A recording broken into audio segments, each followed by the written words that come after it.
Because my family has been devoted to our country for many generations, my relatives have made many choices and sacrifices to benefit the citizens of the United States. My great-grandfather, Dr. Webb, was a well-respected man. He worked as a general practitioner and turned his home into a doctor's office. Dr. Webb sought and treated soldiers for free. He felt that after all the men did for our country, it was his duty and honor to offer any type of assistance he could, free of charge. Dr. Webb had a daughter named Diane, my grandmother. When she was just 8 years old, she would scour the streets for tinfoil to send to the Red Cross. Diane had a ball of tinfoil as big as a basketball. The Red Cross would then convert the tinfoil into ammunition for the soldiers.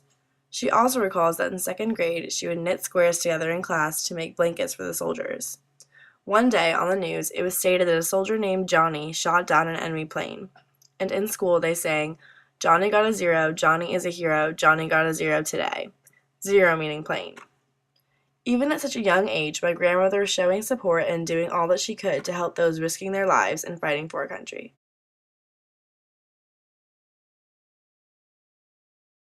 What Diane did not know was that the tinfoil she collected and blankets she knitted were being sent to her future husband. My grandfather, Hank Hunter. Hank was a sophomore at Williams College and 18 years old when he volunteered to fight in World War II. My mother remembers saying to him, "I can't believe you would volunteer to go to war."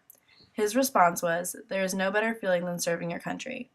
Hank explained that in the 1940s, everyone was very pro-America. The patriotism in the United States was overwhelming.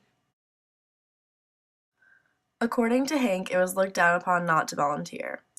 At the time my grandfather was volunteering, he had to be examined to make sure he was physically fit enough to withstand the harshness of war. My grandfather had poor eyesight, but told the examiner that it was perfect so that he could fight. The nation felt unified, and he was determined to contribute all that he could and would not let something like his eyesight stop him.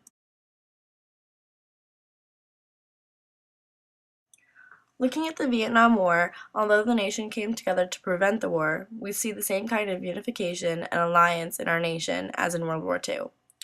These are examples of times that the United States has come together under the shared cause in hopes to better our nation.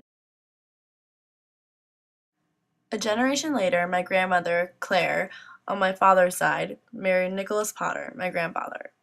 Nicholas was at Yale University when he volunteered to be in the Navy to fight in the Korean War.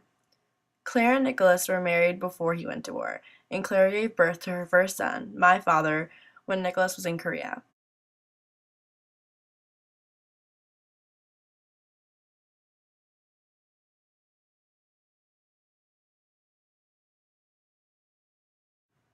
My grandfather did not meet his son for 7 months. Claire had to raise her first child on her own.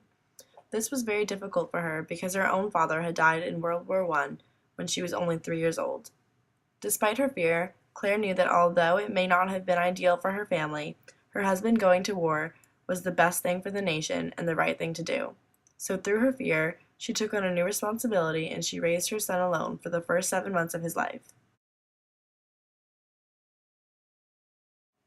After reviewing my family history, it is clear that through these 3 generations, my family has been devoted to our country and chose to make many decisions and sacrifices to benefit the citizens of the United States.